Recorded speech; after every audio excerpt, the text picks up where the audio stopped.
Hey everybody, it's Galmanex and welcome back to the final premiere draft of the core sets format on my channel.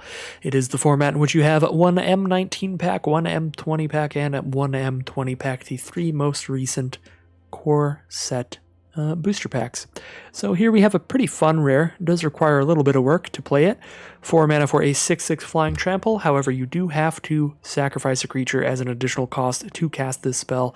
So this card is going to be a deck where you want a ton of creatures in your deck. You definitely want as high of a count as possible. If you get some sacrificial fodder, that will be very good. Stuff like Doomed Dissenter will be just great combos with it. Sky Scanner, even just a great creature to sacrifice into this.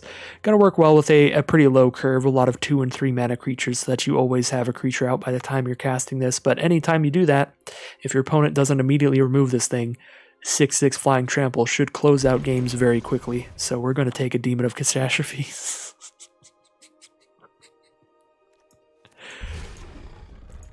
So pick 2 here.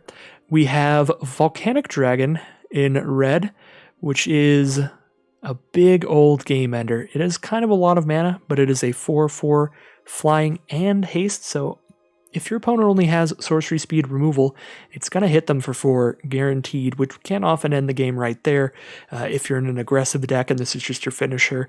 And even if you're not, this is 1 more mana than Air Elemental for the same power and toughness, and Air Elemental is always just a great card in Limited, just a big old beefy flyer, so I like Volcanic Dragon a lot. I don't think the black cards are that great to follow up our Demon of Catastrophes, just Epicure and Bog Stomper. These are just both pretty expensive. We're looking for like 2-3 mana cards, a lot to combo with the Demon. I guess Boggart Brute in red is like the best cheap creature. Now, Pegasus Courser is probably a better card.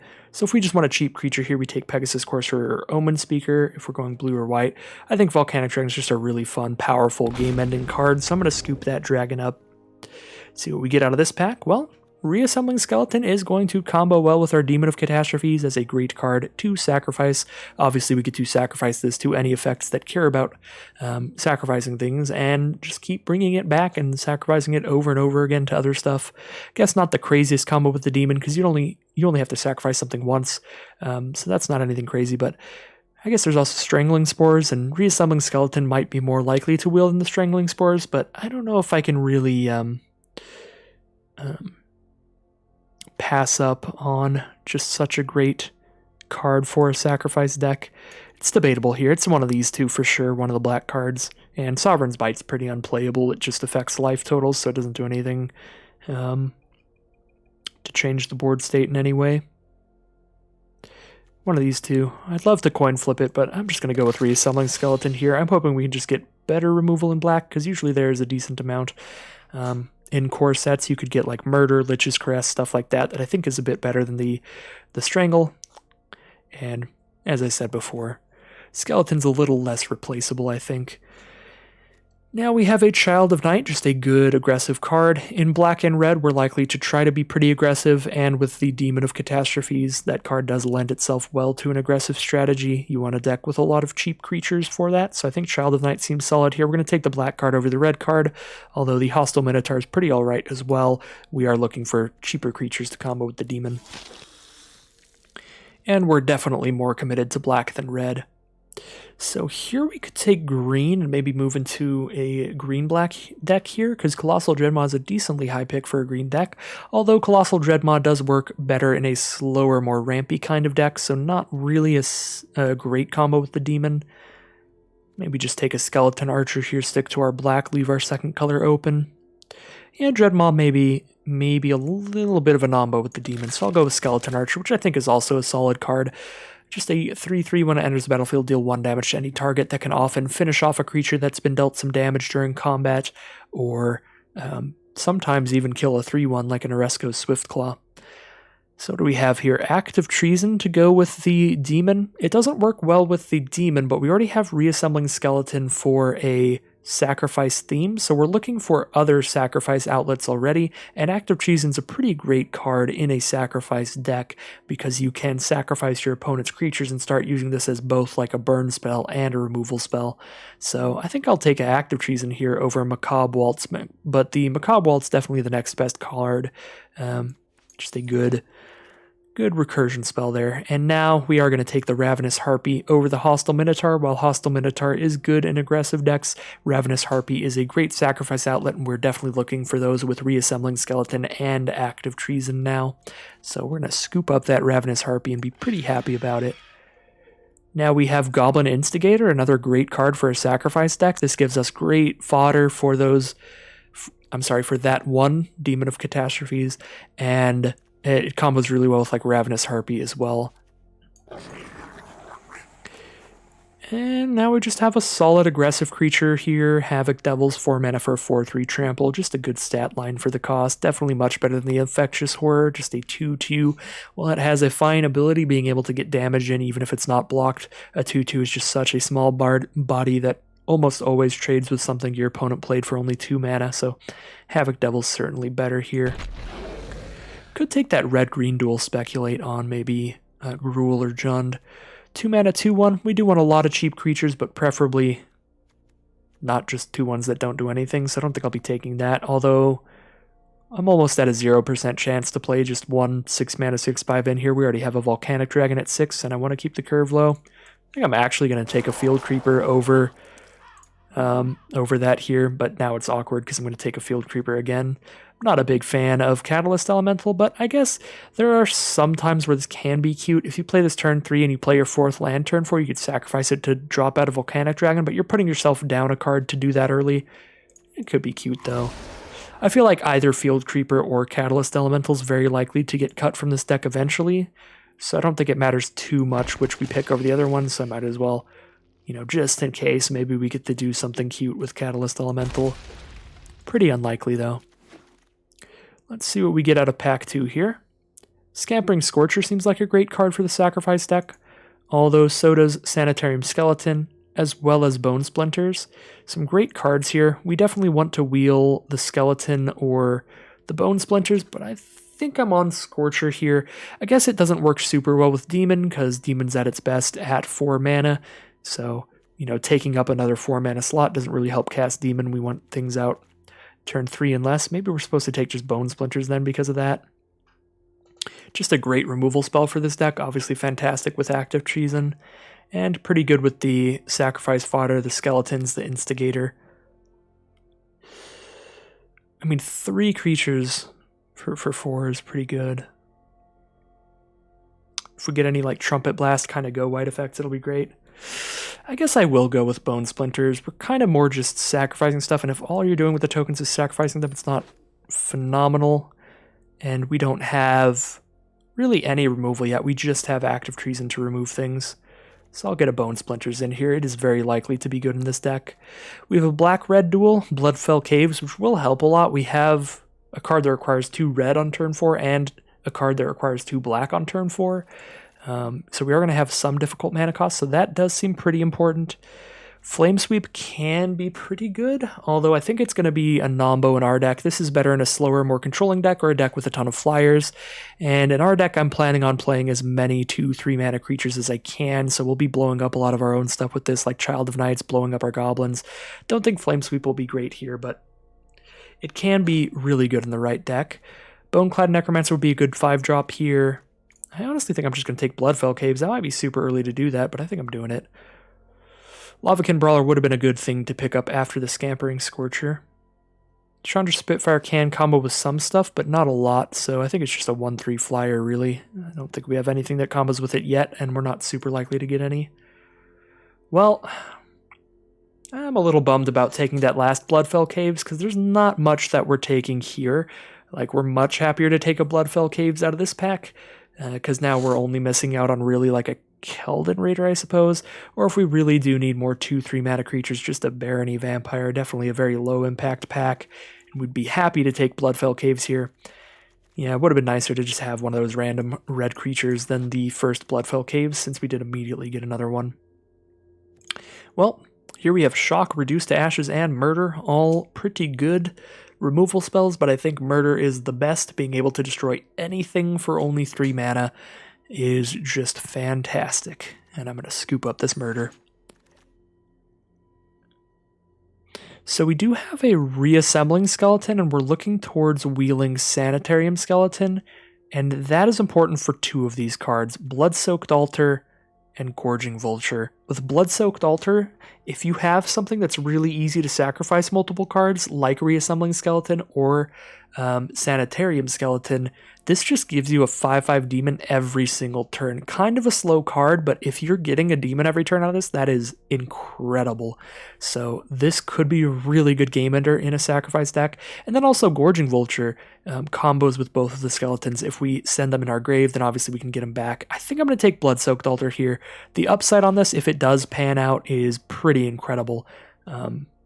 And now we do have a Sanitarium Skeleton. We would be taking it over an Agonizing Siphon, although I think at this point, with Blood-Soaked Altar, Demon of Catastrophes, Bone Splinters, I think Sanitarium Skeleton is incredibly important to this deck, and it's going to be fantastic. It's probably worth taking over the Siphon, as good of a removal spell as this card potentially is.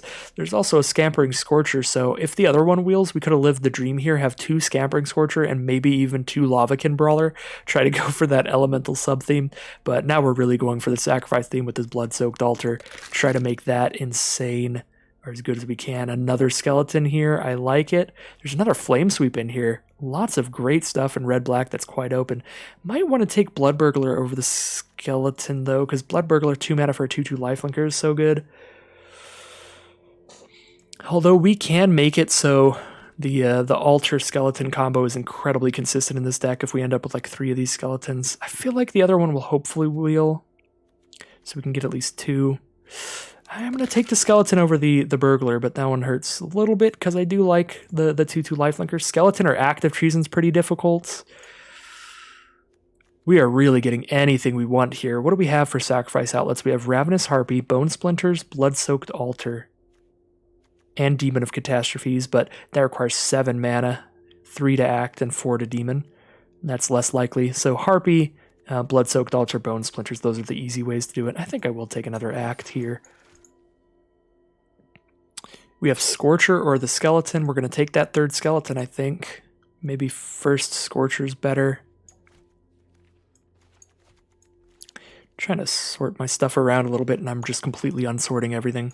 So Catalyst Elemental is like one of the cards I really don't want. I'm going to go triple skeleton. We got 4 skeletons here, 3 Sanitarium and 1 Reassembling. Boneclad Necromancer is going to be a fine 5-drop. This exiles a creature with mana cost 2 or less. So it's good against aggro decks, but we're already pretty good against aggro decks with 4 skeletons and some other just early game creatures cluttering up the board. I'll take the Boneclad Necromancer here. Definitely a great card at 5. Take the Barony Vampire. It may fill out the curve, give us some more creatures early on to sacrifice the demon if we absolutely need them. Reduce to Ashes. We may have been able to end up with a few Undead Servants, but I don't think this card's really good unless you get like 3 or 4, which seems basically impossible out of 1 pack. Grab a removal spell here. Definitely grab a Gorging Vulture. That works great in this deck. 4 skeletons now. 3 Sanitarium, 1 Reassembling. Alright, this deck's going to be fun. We'll see what we get out of the final pack here. Last pick, Blood Burglar. I'm actually ridiculously excited about that. I don't know if I should be as excited as I am, but a 2 mana 2/2 that's lifelink during our turn just seems pretty solid. Fills out the curve very well. Let's calm down a bit here. I think we're taking Shock, another early game removal spell. We also have this makes things unable to block, another just big late game card. Not really looking for that for sure. Stewart is very low impact, as is this pump spell, and Furious Rise is not really for this deck, requiring creatures with power 4 or greater. Yep, I have pretty much exhausted all options. It's definitely Shock here. We're definitely cutting Catalyst Elemental. We have Crash Through and Burn Bright. I don't think I'm playing either of these cards, and they're the only cards in our colors here, so I'm going to take Gems. We might be able to play Burn Bright, you know, with stuff that makes more than 1 creature, but we only have 1 card that does that, just the Goblin Instigator. If we had, like, those Scampering Scorchers that make 3 creatures, we could do it, but I'm just going to throw some gems. Or soak up some gems there. 5 mana removal spell or the Spellgorger Weird. 7 non-creatures here. Spellgorger Weird's great in like the blue-red deck where you have a ton of non-creatures, but just 7. It's not a million, and I may even end up cutting 1 or 2 at some point. I think Finishing Blow's great here. Although Skyscanner combos pretty well with the demon, and it's just a good sacrifice fodder, so Skyscanner's pretty great here. We have 18 creatures, though. I think we can afford to take a Finishing Blow and cut our Reduce to Ashes, probably, because Finishing Blow is just better than that. Oh yeah, now we hit a really nice payoff for this deck. Havoc Jester, 5 mana for a 5/5, and whenever we sacrifice a permanent, we deal 1 damage to any target. That's going to be a good combo if we get any of our sacrifice outlets going on. Crypt Lurker would be solid for this deck as well. We'd love that to wheel, but that's about it. Not really wanting to play Prismite or Crash Through. So Havoc Jester here, hope to wheel a Crypt Lurker, that'd be solid. Another Bloodfell Caves. It's that or an Onaki Ogre, Crash Through, Gloom Sower. These all seem bad for this deck. Maybe a Thieves Guild Enforcer would be okay. Flash in a 1-mana 1/1. If an opponent has 8 or more cards in the grave, it has Death Touch. Yeah, probably not. Just Bloodfell Caves. Definite Witch's Cauldron, another great sacrifice outlet. Although there is a Grasp of Darkness, we have 2 Active Treason for removal, we have Murder for removal, Finishing Blow for removal, Shock. I think we have enough removal to pass on a Grasp of Darkness, as fantastic of a removal spell as that is, to just get another card that synergizes incredibly well for our deck. Being able to sacrifice a creature for 2 mana to gain a life draw card. This is very good with all 4 of our skeletons in the late game, and obviously pretty good with Active Treason in the mid game when we have 5 mana. Deathbloom Thallid seems pretty solid here. 3 mana for a 3/2, and when it dies we get a 1/1, so it's 2 creatures off that 1 card, 2 different things to sacrifice. Pretty happy with Deathbloom Thallid here. Another Havoc Jester. Seems pretty good, although we are getting a little bit expensive on the costs, but Havoc Jester is great. It's that or a Village Rites, probably. Village Rites does work exceptional in this deck with 4 skeletons. Maybe it's supposed to be Village Rites. Not actually 100%. Yeah, 4 skeletons. All those are so good with Village Rites. I'm going to take Havoc Jester. Just seems more fun to me. I guess we don't really have any draw power, so probably supposed to go for Village Rites there. Yeah, all of these are garbage. I'm going to take some gems again. We're not playing any of that. Not playing any of this. I'll take the... Yeah, maybe shorts are probably not. Not playing anything, take the highest rarity for Vault Progress, and that will probably be the name of the game for these last few packs, just grabbing the highest rarity card for Vault Progress. Or Gems if we're really lucky and get a rare like Pick 12. Nope. Goblin Arsonist could actually see play in this deck, so I'm actually not taking the uncommon over that. 1 mana 1/1, when it dies we deal 1 to any target, so it's okay with a sack outlet. Pretty okay here. We get to cut 7 cards. I think everything in our sideboard's bad except Reduce to Ashes, which we cut to put in Finishing Blow. Probably going to end up cutting that again, but we'll keep it in the deck so we can look at all of our good cards. Yep, everything in our sideboard is just straight up bad, except maybe Short Sword, but that's probably bad for this deck. I'm confident enough to keep that in the sideboard for now. This is going to be a nice deck, very nice way to end the Premier Draft format here. Rakdos Sacrifice, just really go for it. Don't like the Field Creeper much. We do normally want a lot of 2-drops, but we have 4 1-drops, so I think we can afford to just get that freaking Field Creeper out of here. We have 9 non-creatures. How are we doing on removal? Murder, 2 Active Treason, Reduce to Ashes, Finishing Blow, Shock, Bone Splinters. We can probably go down 1 removal spell here, and I'm feeling like it's probably the most expensive one that's also Sorcery Speed. We probably want to get rid of Reduce over anything else. 5 more cards to cut. Maybe a Skeleton Archer, because I do really want a lot of 1, 2s, and 3s for the Demon.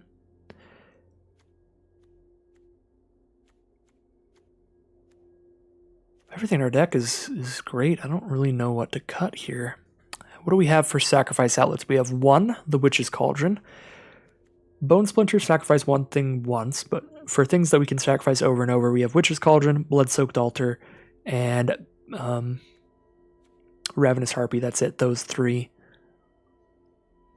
So I don't think we can cut any of those. Probably cut Barony Vampire. Doesn't synergize very well. It's just a 3 mana or less creature. So that's good with the Demon.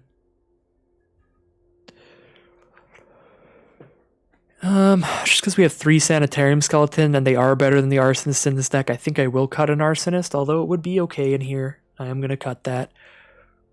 Seems like the next weakest card at this point.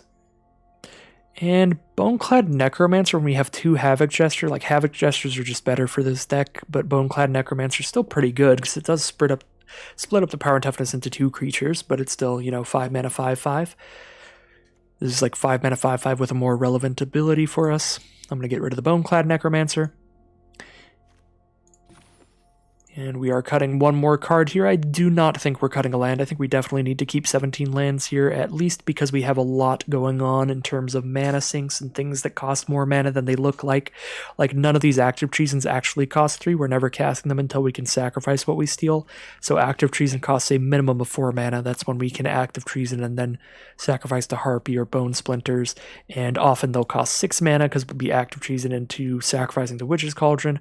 Sometimes they will even cost 7, casting an active treason and then sacrificing to a demon. So our mana, we definitely need at least 17 lands, maybe even 18, because we even have like mana sink things going on where we're sacrificing a skeleton to a cauldron and then returning the skeleton. That costs a lot of mana to do. So one final cut. Don't really want to cut a Havoc Devils, but maybe it is the cut. Because I feel like everything that costs 3 or less is important for just having a lot of those for demons to consistently come out on turn 4. And everything we have above 4 is really good for this deck. 2 Havoc Gesture and Volcanic Dragon, so I'm not cutting either of those. Same with Blood-Soaked Altar. So maybe it's just Havoc Devils here. It's one of the creatures. I think it's Havoc Devils or something in the 2 or 3 slot.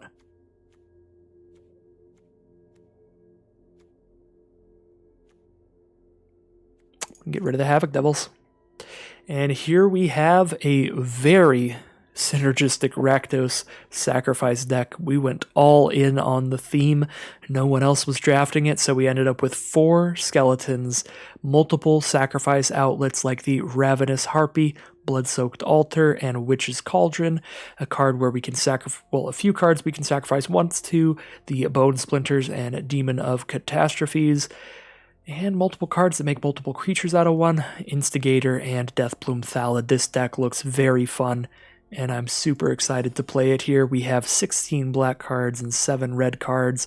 Only one thing that requires double red, and it is a 6 mana card. We have 3 Bloodfell Caves. I think I can afford to cut at least 1 mountain here, maybe even 2. Then we still have 8 red sources. Yeah, we have double black on Demon and Murder. Demon, we always want to play turn 4, so we want a lot of black sources. I think I'm going to cut the 2 red there, throw in 2 more swamps. And we'll see how the Rakdos sacrifice pans out for us to close out the premier drafts of the core sets format. What am I doing? There's a much faster way to do this. There we go. 40 card deck. Let us get into these games.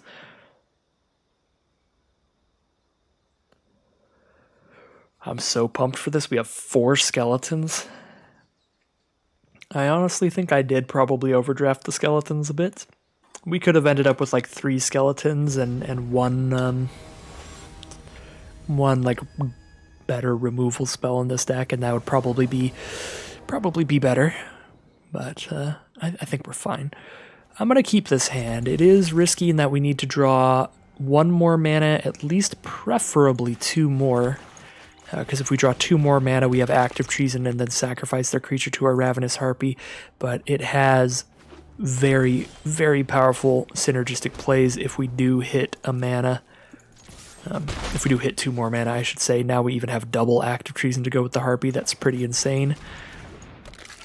See how well it does. If we hit 5 mana, we could maybe even get a Havoc Gesture out before we start acting, but that would take some time, so our opponent would have to be on a very slow start, which they are so far. Opponent's going to be like, what is going on here? We're about to play 3 skeletons. So yeah, our opponent's on a red-white deck, but they don't have a creature out yet on turn 2, just a Marauder's Axe to give things +2/+0. These skeletons should actually just be really good at blocking the kind of creatures most Boros aggro decks would play, especially those that are running a Marauder's Axe.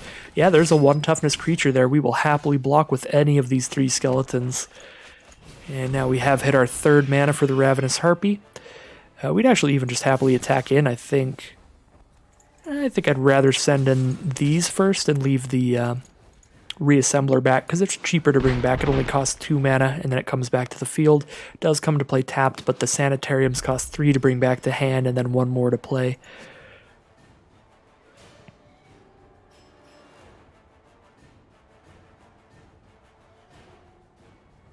Seems like a pretty good matchup for us, because all of their ground creatures will likely have a hard time. Yeah, even a 4-2, it's just not going to have a good time here. And we have double active treason, so we'll just go ham here. Take that Onaki Ogre. If they block anything, Drillmaster dies. And no matter what, Onaki Ogre dies, so we could clear their board here and have a 2-3 flyer out. We'll let that trade happen. So we've cleared their board. And we'll pass the turn.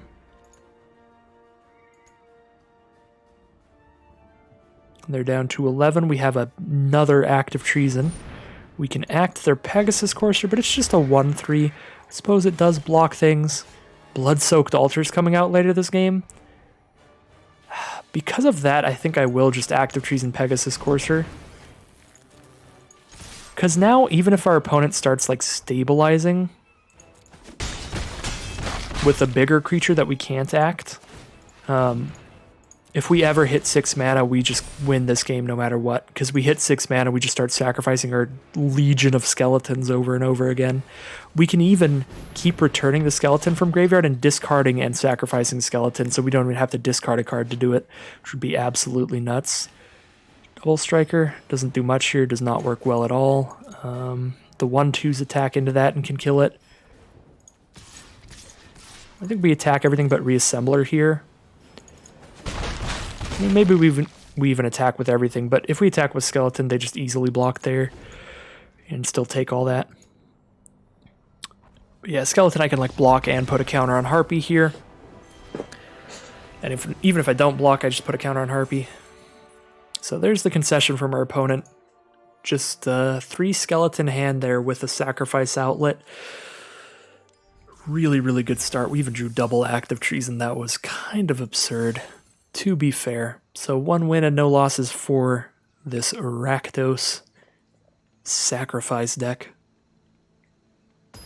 Heading into round 2 here.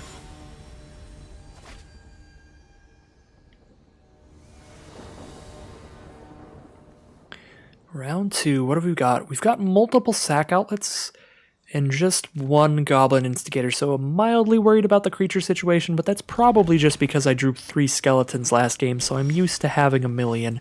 But yeah, drawing an active treason, this hand's wonderful. We have active treason and murder to kill things. We have a blood-soaked altar to win the late game.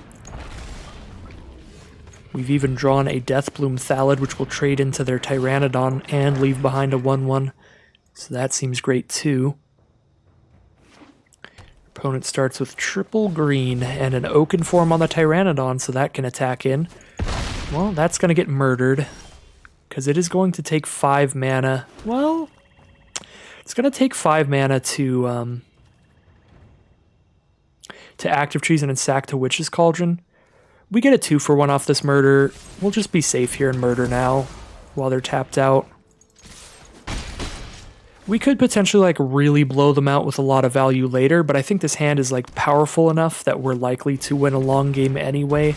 So we just want to do everything in our power to survive the early turns here. And I think for this we just play a Deathbloom Thallid and pass and we should be fine. Worst case scenario, they play a power 4 or greater creature and this attacks in as a 4/4. Even then we can just block with a 3/2 and a 1/1 and trade off there. Still have a couple sacrificers around.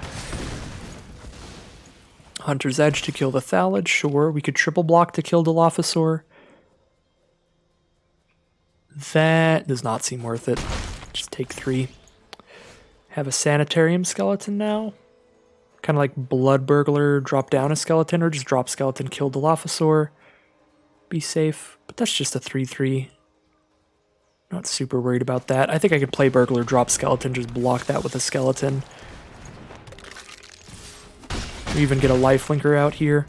Obviously, Witch's Cauldron gains life as well.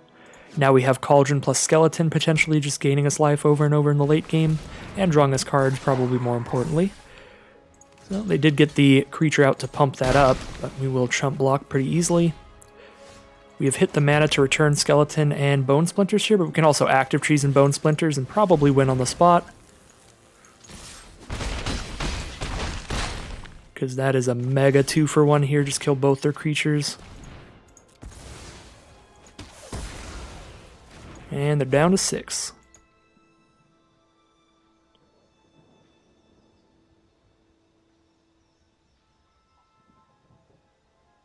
We have 5 power on board, so they're not dead on board yet, but that is going to be the concession from our opponent. They may even have been stuck on 1 mana. We don't know for sure that they were just mono green there.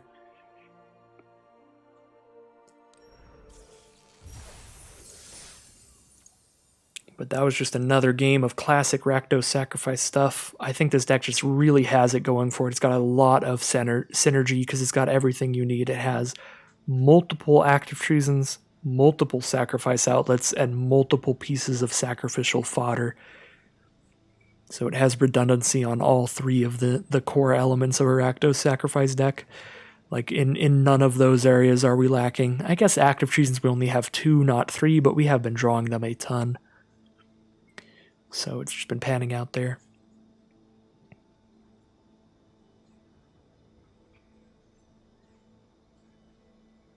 Two and 0 heading into round 3. Can we keep it up? Maybe get a 7-0 to end the core set drafts. It's not likely, but I'm always doing my best, so I'm going for it. Well, we've got that turn 4 Demon of Catastrophes. If we draw into any creature, we have 3 1-mana creatures, ton of 2s, some 3s. Should probably get there. It's definitely a keep, although it may not pan out. Definitely a little risky. We have a little bit of life gain in the early game if our opponent is very aggressive.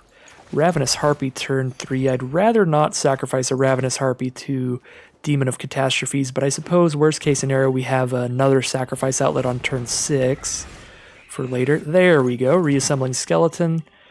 If I draw land, we'd much rather have this Skeleton out than the Harpy, so I'll play the Skeleton. But if we don't draw land, Harpy would have been better currently. Because then this turn we could have played Skeleton, sack it to the Harpy, or something like that. We do hit the land, so we'll just play this Demon. Not going to be able to attack in against that Fetid Imp, but it keeps it from attacking us, and they don't attack us with anything else if they don't have a removal spell.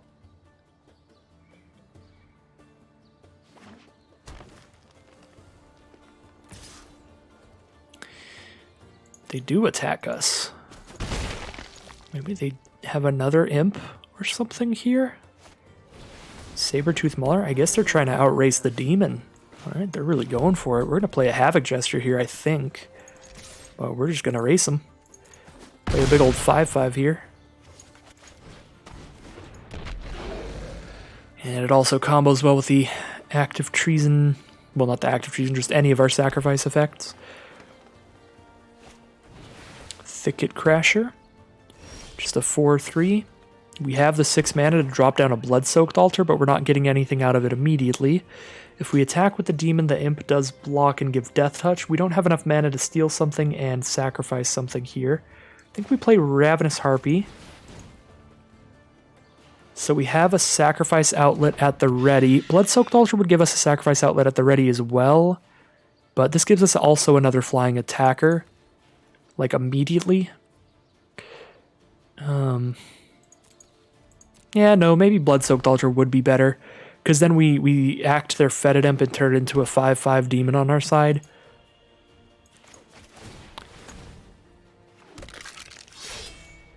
But I also like getting the Skeleton out here and maybe sacrificing it. We do 1 damage to something if we sack right now. Yeah, sure. We'll do 1 damage to them and have this be a 2/3 so we get in for more damage with it. I guess Saber-Tooth Mauler gets a counter here, but we're not really worried about that at all. We're firmly on the aggressive. Oh, since we did it in the end step, it doesn't get a counter. Yeah, because the beginning of the end step already happened. All right, see if active treason pans out here. If it does, opponent should just basically be dead to Jester's ability. 6, 7, 8, 9, 10 if I sacrifice this. 11, 12, not immediately dead. But we do more damage if we sacrifice the imp now than if we hit them with it. Or we do the same amount of damage. They are just going to scoop there. I was just trying to do the math there. If it's better to attack with the imp or sacrifice it to the harpy, and it does the same amount of damage. If we sacrifice it to the harpy gets a counter and Havoc Jester deals the damage to them. But if we sacrifice it after, then the imp itself does a damage and then does a damage when Jester does it. So it's 2 damage either way. So it didn't matter. Either way, that was an incredible start yet again. That time we even got to play with our super scary bomb rare Demon of Catastrophes, and it was definitely too much for our opponent. They had the imp to block it off, but we had the active treason to get that out of the way. Alright. Definite keep here, multiple 2-drops, so we're just going to get off the ground running here and actually start bashing our opponent. Our most aggressive hand thus far. No real sacrifice synergies here. We do have a Bone Splinters, but nothing crazy going on. Just Bone Splinters plus Goblin Instigator. Some pretty standard entry-level sacrifice synergies that aren't that insane. Looking more like a basic Rakdos aggro list here, but a decent one at that. Play the Blood Burglar first because it attacks in better against more creatures, and we are looking to be on the offensive. Obviously, if they play like a 2-mana 1/3, like an Omen Speaker or something, that would hold off Child of Night. And Doom Dissenter as well would hold off Child of Night, whereas Blood Burglar can still attack into that and gain us some life, or hit them for a little bit. They are going to make the chump block so they can turn that Dissenter into a 2/2 zombie. I think we'll play a Child of Night now and drop down the Witch's Cauldron for later. Not really doing anything with it quite yet, but we might as well use it when we have the mana up to cast it. Reassembling Skeleton from our opponents, so they have their own potential sacrifice synergies. Doom Dissenter and Reassembling Skeleton both working well in that kind of thing. If I attack with Blood Burglar, I trade with the 2/2 zombie. That doesn't seem great to me. Probably just cast a Ravenous Harpy, and we're just having a little bit of a stare-off, a little bit of a showdown with our opponent here. What cards could have us win this game? Demon of Catastrophes would be pretty solid. Turn our Child of Night into a 6/6 Flying Trample. Any of our 4 skeletons would all be beautiful. With the Witch's Cauldron here. Definitely make us win the long game for sure. And there we go. Sanitarium Skeleton. Put that out here. If we're in a board stall, and that is fine with us because we'll just gain a life, draw a card pretty much every turn. I guess we do need 1 more mana to do both. Actually, no. Sanitarium Skeleton is quite a bit. 3 to put it back into the hand and then 1 to cast it. I think I will gain a life, draw a card off of it here, though, still. They have a Gorging Vulture out, so they're going to start hitting us for 2 a turn, but we can gain 1 like every other turn. Gain a life, drop down, or draw into a Deathbloom Thallid. We can't do anything but Sanitarium Skeleton if we want to put a Sanitarium Skeleton down. If we play a Goblin Instigator, we could do a Bone Splinters here and just kill their flyer. But only taking 2 a turn, I'm not that threatened by. Especially because I have multiple lifelinkers on the board I could trade in for some damage. Yeah, I'd rather save the Bone Splinters. Because just imagine if they play like a Demon of Catastrophes or something. I'm just like naming a card that we've played, so it'd be just easy to remember. But it could be anything. It could be Boreal Elemental, Air Elemental, Horizon Scholar. Plenty of cards that would be a lot more threatening than the Gorging Vulture, and we'd have no removal left after casting 1 Bone Splinters. We can take 2 a turn. We're at 23, and we're gaining life occasionally off of Witch's Cauldron. Looks like our opponent is just taking a setup turn, but a very nice one there, drawing a total of 5 cards Gorging Vulture here. I think don't mind if I do. Might even hit another skeleton. We did hit a reassembling skeleton, hit a volcanic dragon as well. So I can bring back this skeleton for only 2 mana. Much better skeleton, definitely. That's why it's uncommon instead of common. Only costs 2 mana to put it back on the field. This costs 3 to put in your hand and then 1 more to get on the field. With this, we can easily start going skeleton cauldron every turn. So opponent did remove our 1 flyer, which is a bit of a bummer. Now they have an obsessive stitcher to bring a creature back from their grave. Although there's nothing good in the grave right now, but they can also just use this to draw a card and discard a card every turn. Use it as a loot effect, but they could mill themselves if we make this game take long. I think we probably drop down the reassembling skeleton. Still don't really want to bone splinters here. Although now we have a murder backup as well, so we could just bone splinters. Get a skeleton back. Could even like play a Deathbloom Thallid because it attacks in a little better than everything else we have. Yeah, I kind of like that. Sacrifice the skeleton to the bone splinters.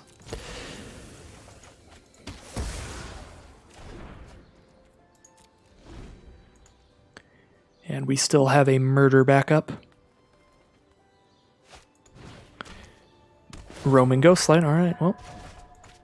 The moment we did play the removal, they did play the bigger flyer that I was worried about, so may have wanted to hold off, but we still got murder. We can murder that if need be. We're still at 21 as well. I think we're doing alright. Drawn into an Act of Treason. If I get 1 more mana, Act of Treason is another removal spell, so I'm probably safe to shoot that Ghostlight here. Although I can definitely just take 1 damage, so maybe just get more things on the board here, get our skeleton back out. Deathbloom Thallid's the only thing that attacks in well, though, so if I'm playing something onto the board, I kind of want to just play a Deathbloom Thallid. If the option's between playing a Deathbloom Thallid and a murder, I really just want to kill that, to be honest. While their mana is as tapped as possible as well.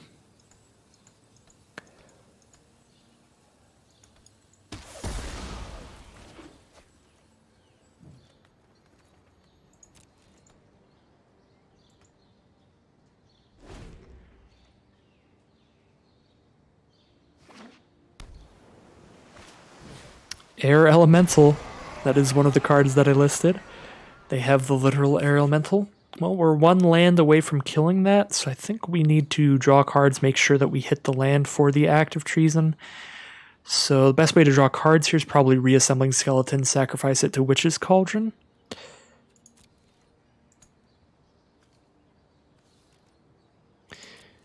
So we just pass here.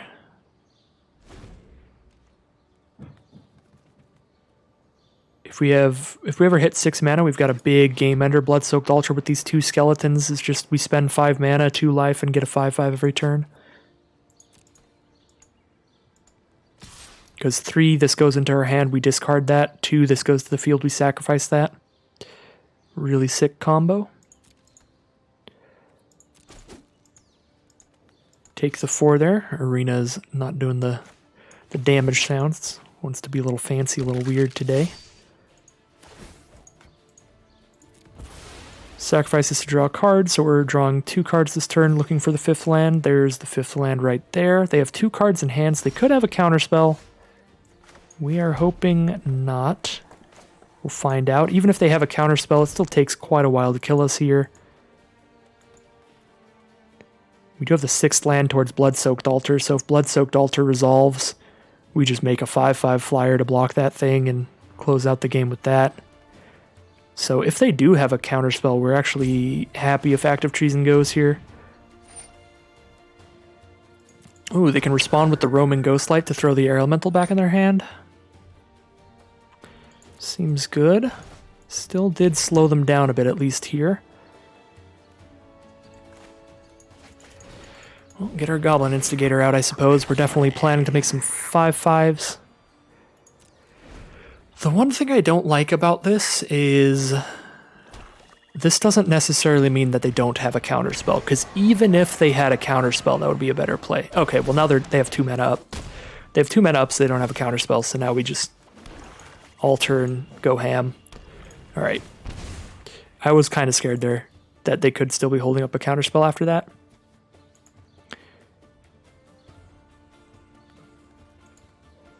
I think we're waiting on our opponent here now. We are going to get a 5/5 flyer every turn. However, if they kill the flyer right now, we take 7 and we're at 13, so...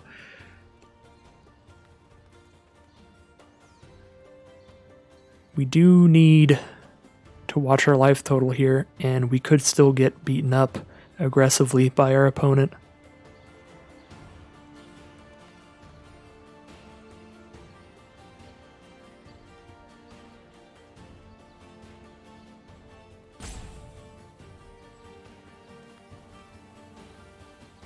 I don't know what's happening right now. They just have an unsummon in their hand, maybe?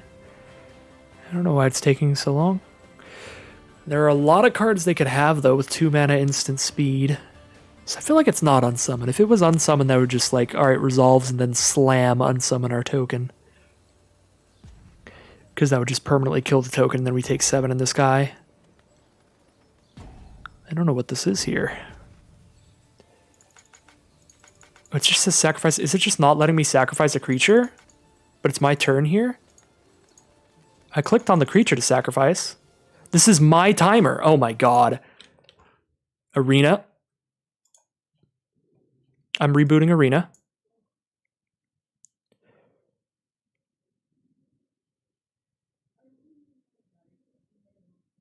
Go, go, go, go, go, go, go, go, go, go, go. What the heck? Timeout used. It passed a turn. Did it pass a turn? Okay, discard a card. Oh my god. Oh, didn't pass a turn. It just played a bunch of sounds that made it sound like it did. Oh my god. I'm so sorry, opponent. Arena just didn't let... oh my god. I am sorry that I wasted my opponent's time. That was not my intention. They do have a Bone Splinters to hit me for 7 here. I am... my heart is pounding like crazy. That would have been so devastating. We have a Demon of Catastrophes as well now.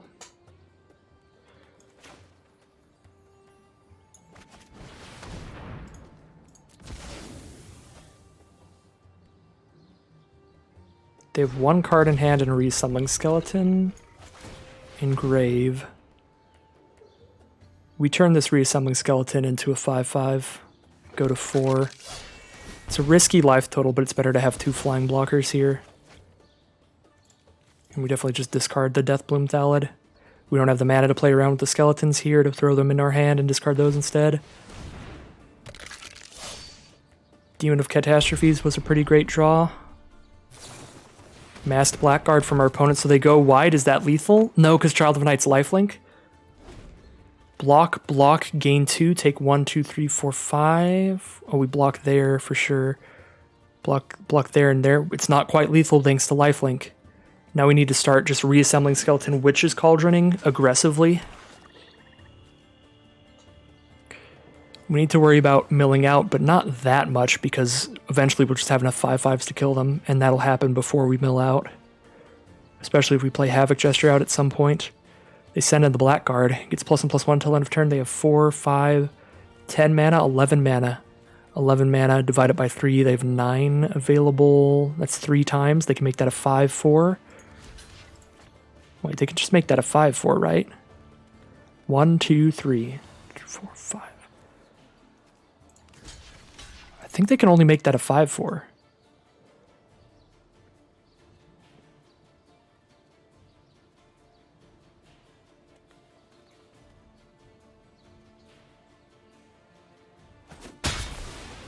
Yeah, they miscounted their 1 mana off for that. Well, I definitely want to gain life here. I'm not going to attack in because I'm at 4. I'm just going to start gaining life with this reassembling skeleton. So I can make another 5/5 and start attacking with one of these, I think. 14 cards, they have 10. So they're still milling out before us right now.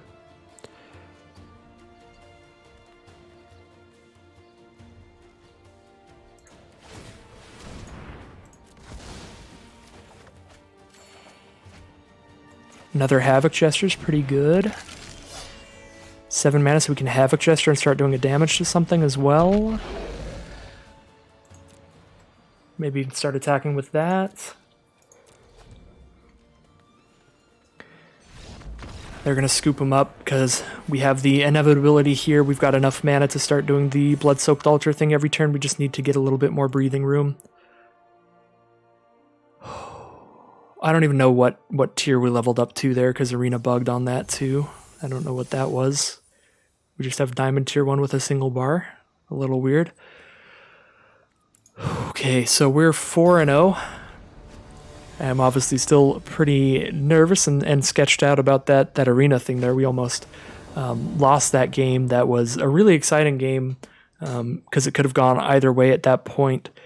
If they had the removal, they did have the removal. We went to a really scarily low life total, but we ended up getting there in the end, thankfully. So Arena did its best to stop that from happening, I think. Oh my god. All right.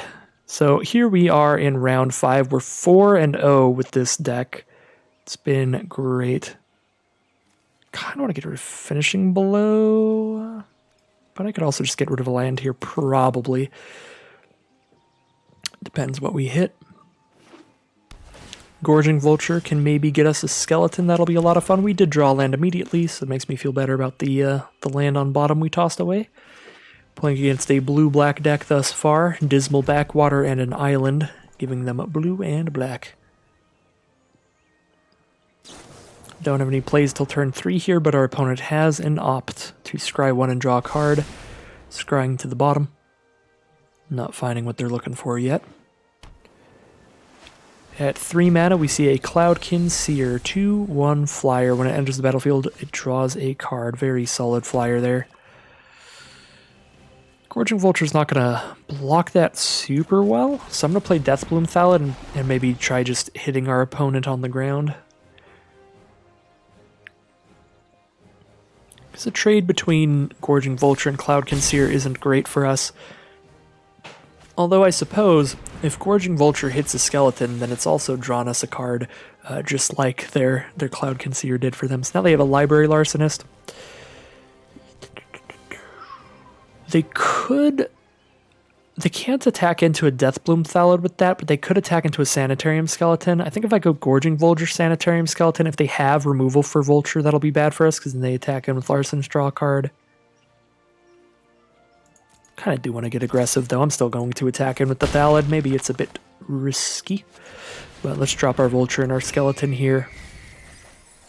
We did hit a Reassembling Skeleton. We also hit our Demon of Catastrophes and Blood-Soaked Altar.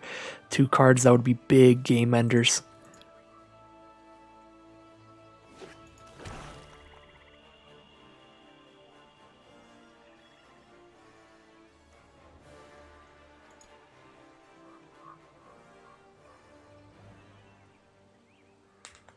Five mana up for our opponent. They now have double black.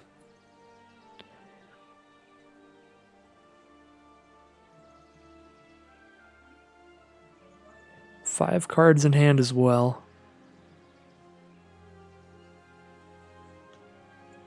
Certainly a lot of options here. Hopefully not a Rousing Read on the Library Larcenist. Demonic Embrace on the Library Larcenist, really getting in there. Alright. +2/+1 flying, right? It's +3/+1 flying, and they can keep recasting this from their grave on things for some life and discarding a card.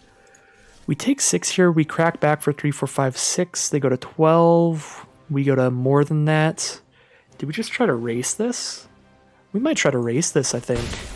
Take it all and then Finishing Blow the Larcenist if we hit a land. We do. We could even Active Treason to try to close out this game. Not even sacrifice whatever we act.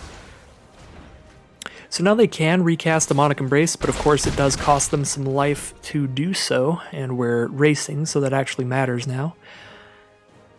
They're down to 12 here.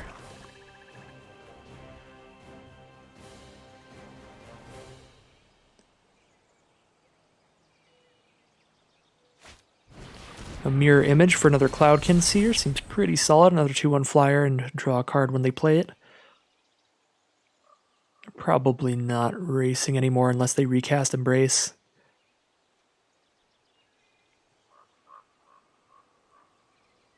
would be a bold play. Cloud Concealer is not a great blocker, so we can just attack all into that if they want to attack with the other one here. Okay, I don't know what's in their hand, but it must be some good aggressive cards here. They're at 9. 1, 2, 3, 4, 5, 6, 7, 8. Not quite lethal. Shock makes it lethal. That's brutal. We'll just take their better creature here and shoot the Cloud Concealer, and that'll be definitely more than 9. Shock was a fantastic draw there.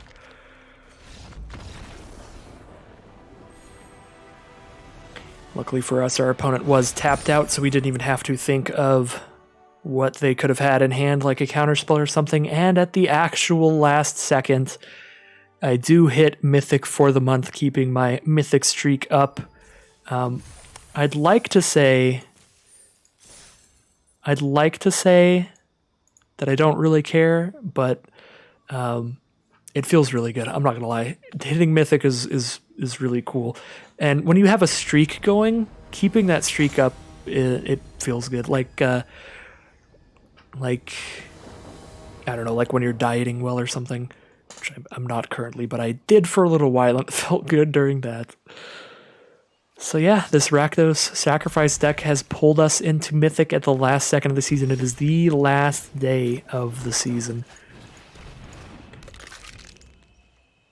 But I am happy to hit Mythic. So we've hit Mythic January, February, and March this year. Every month that I've been doing the daily videos. Feels good. Feels pretty good. So we're playing against a white deck here. They've got that Daybreak Chaplain on turn 2, a 1/3 lifelinker.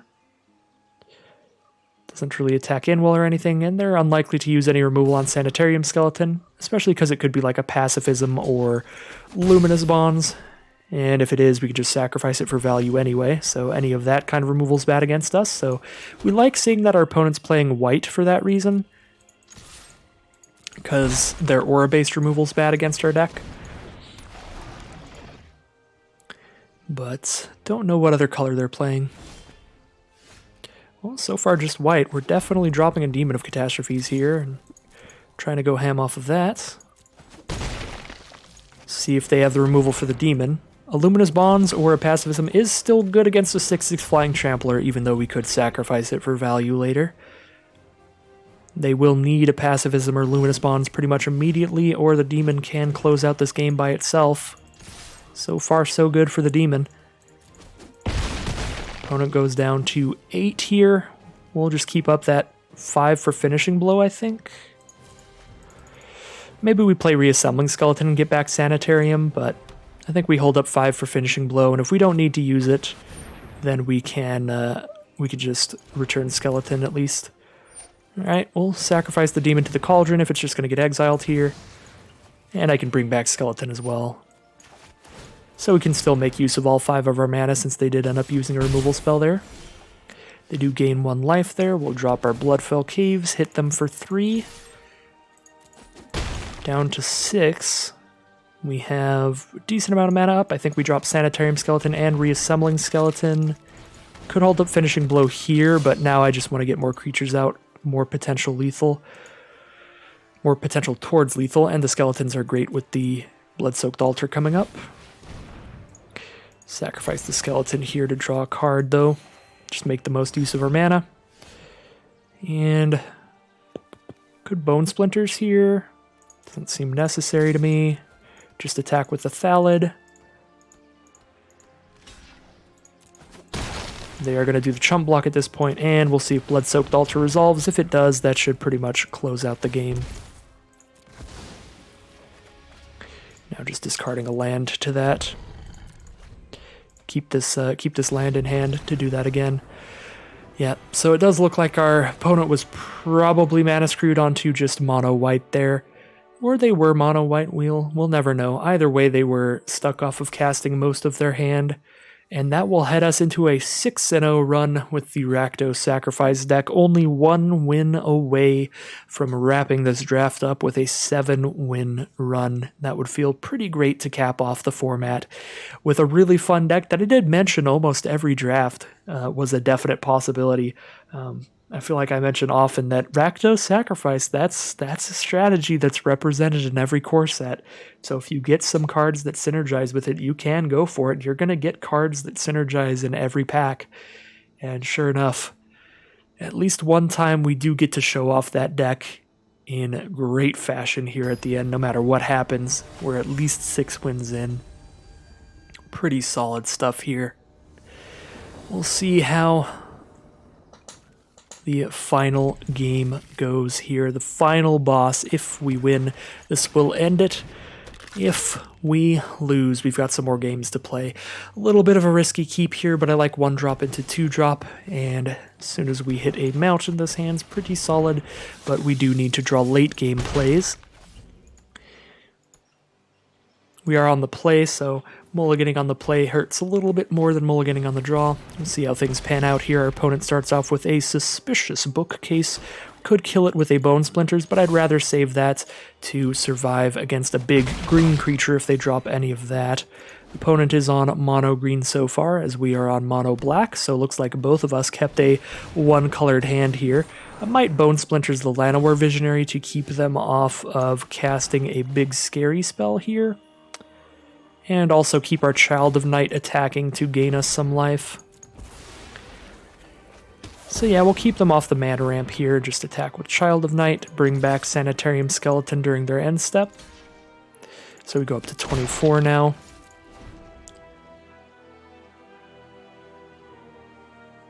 We know they're stuck on just one color, so it's entirely possible that they're stuck on a low amount of lands as well, where killing Llanowar Visionary could be very good. We'll see. They are thinking a lot here, which makes me think that something is castable at the very least.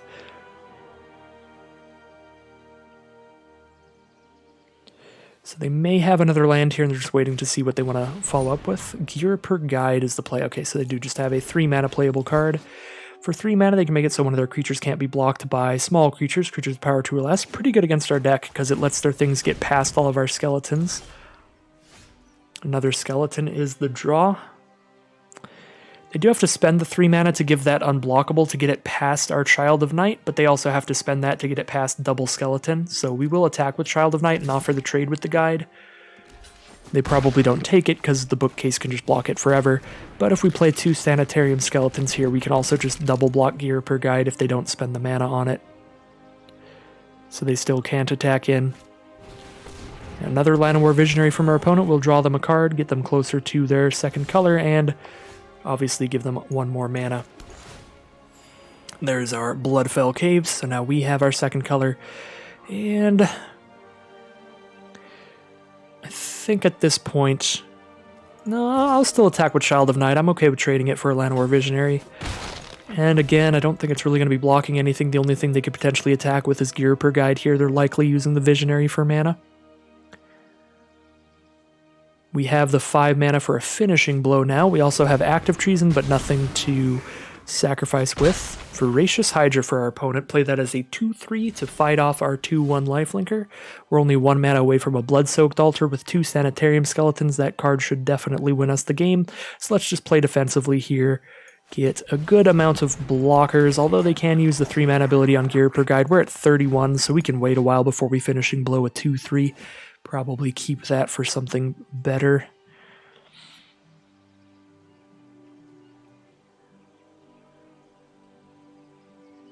And of course, Active Treason will be beautiful with this Blood-Soaked Altar. Transmogrifying Wand, so they can start killing our stuff and turning it into 2/4s.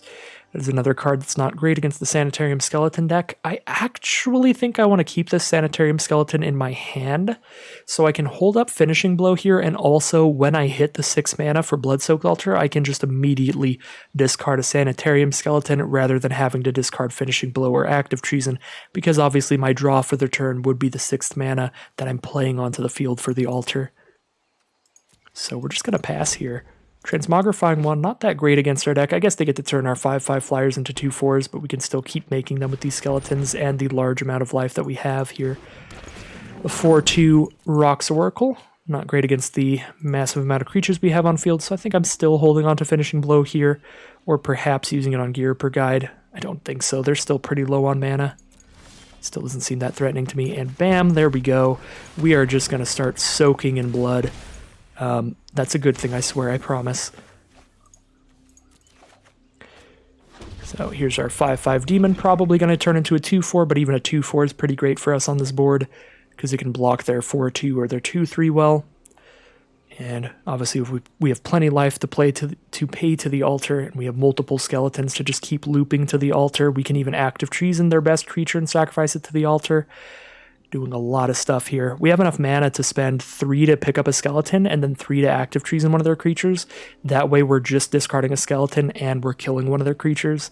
So we've got a really good play next turn. If the Blood-Soaked Altar doesn't die, it could actually die against a green deck. They're not going to main deck Naturalize, but they could have a Reclamation Sage or the 3/4 dinosaur. I forget what that one's called. Thrashing Brontodon, that's the name.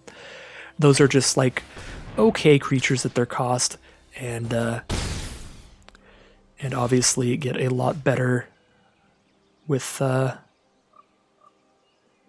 when your opponent has artifacts out. So what do we want to do here? I think we want to shock a gear per guide. That is just number 1. So then I have 5 mana to play around with. With 5 mana to play around with, I think I'm just picking up a skeleton and sacrificing it to the active or to the Blood-Soaked Altar because I don't want to discard active treason or finishing blow.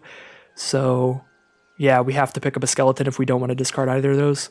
So shock the gear per guide, pick up a skeleton so that I can sack a skeleton, discard a skeleton, get another 2/4 here basically. But now we get to hold on to both active treason and finishing blow. We may actually start sacrificing 1/1s instead of skeletons here because the mana thing is turning into a little bit of an issue. It does cost a lot of mana to bring these skeletons back and start using them to the altar. But man, is this the deck for Blood-Soaked Altar.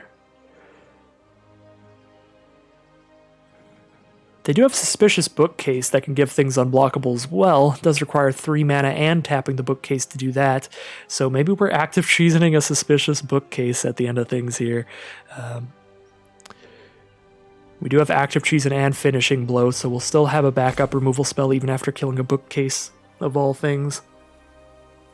Yeah, we're going to have 2/4s all over the place. We have blockers for everything. We just need to get rid of a bookcase. Our opponent has finally drawn into their second color. They are a green-blue deck, so they could play a big old flyer, and that would be scary, because now turning our stuff into 2/4s does matter. I am thinking that we kill the flyer before anything else, because of the fact that they have to dump mana to make things unblockable with the bookcase, and they don't have to do that with the flyer. They just have to turn all of our demons into 2/4s. I guess they can only turn one of our demons into a 2/4 per turn, because they can only use the wand once per turn.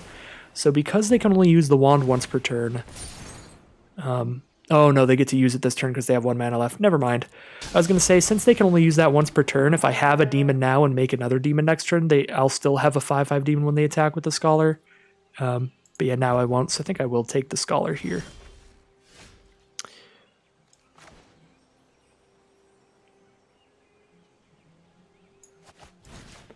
Yeah, Bookcase gets in for just as much damage as the Scholar does, and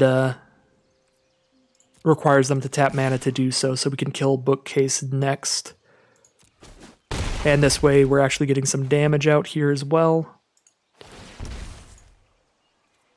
I think I'm going to discard Skeleton again, but I might actually hold this land in my hand, so I can discard that the next time. Don't have to discard a Skeleton to keep finishing blow. Wake Root Elemental. Well, we really need to kill that, or they can start animating all their lands into 5/5s. They've got definitely the green mana to do it.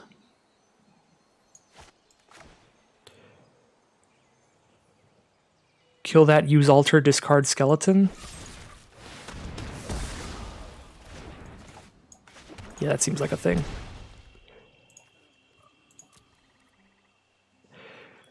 We could probably kill them with our 5/5s faster than we kill them with skeleton. It's not sacrificing again. It's doing this every time I try to sacrifice a goblin. We're rebooting Arena. I'm in Mythic right now, and if I win this game with no losses here, I might actually make top 1200, which could get me into the big tournament thingy. So I'm just rebooting Arena immediately, even if it's not actually glitching here, just in case it is. Oh, that is a big glitch. Does that just happen every time you... Yeah, it happens every time you alter onto a goblin token. Specifically. Again, apologies to my opponent, not trying to slow play or anything here. If they ever see this video, they will see what happened.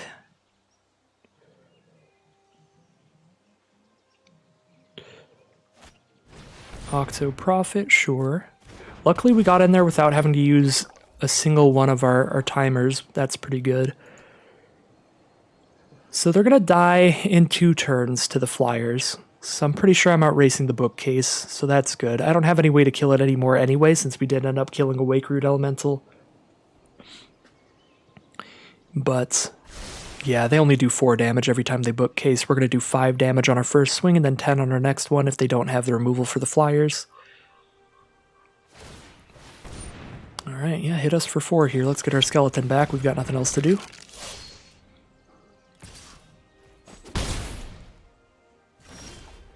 Another land here. Kind of just do whatever we want with our mana. Definitely hit for 5 in the sky. And by whatever we want, I mean really play around with the skeletons. I could bring 2 back to hand, and I could play 1 here and just discard a land. Just make sure I have enough ground blockers. You just make super sure, I guess.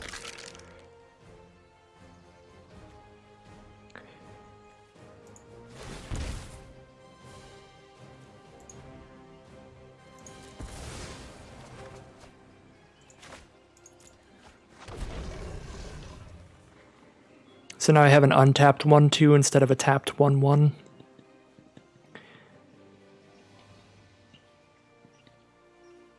In terms of creatures I got back there. We have lethal damage in the sky, but we are down to 13 against a suspicious bookcase. That can give 1 of their creatures unblockable and hit me for 4 this turn, put us down to 9. We're on a 4-turn clock against the bookcase. Metropolis Sprite gives them a flying blocker here. Library Larcenist gives them not much. They're not going to end up doing anything with that. I guess they draw 1 card off of it. But it is going to die right when it attacks. We attack with both flyers here, and they have to block with the Metropolis Sprite. If I use the altar again, I go to 7.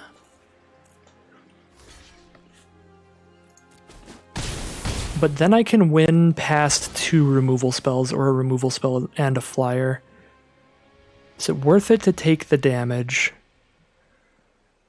What kills me at 7? A +3/+3 pump spell? They need a +5/+5 pump spell to kill me here. I think it might be better to not use the altar this turn. Because they're like almost guaranteed dead. They need 2 flying blockers or a removal spell flying blocker. We die to +3/+3 if we sacrifice to altar here. So I'm just going to pass. Just in case they have that weird growth surge +3/+3 spell. Oh, I guess there is that 3/2 flying spirit that bounces a thing. Oh, return 3. Okay, so if I paid into making a flyer there, they would have killed 3 flyers. So it actually is better that I didn't alter this turn, but for a different reason that's actually very threatening. Because that actually really pressures me.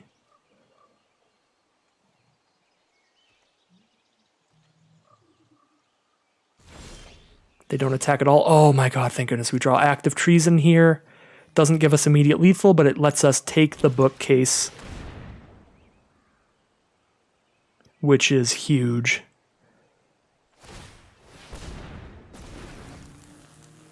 They have 1, 2, 3, 4 blockers now. 1, 2, 3, 4, 5, 6, 7 attackers. We attack all. All right, that puts us at Mythic 988. A 7-0 run with Rakdos Sacrifice from Diamond Tier 2 or the very beginning of Diamond Tier 1 all the way to Mythic 988 with this Rakdos Sacrifice deck. What a fantastic way to end the season. I honestly couldn't be more excited, and let's see how much longer there is. I'm not going to play anymore because I'm so much more likely to tank this rank than have it decay over time. I'll let you all know what happens. I can't play anymore tonight anyway. I got to go to bed, get to work in the morning. So no matter what, I got to stop here. Hopefully the rate of decay on the Mythic rating here means that I'll make top 1200 again and might be able to play in the Mythic Invitational Qualifier again next month. That would be really cool.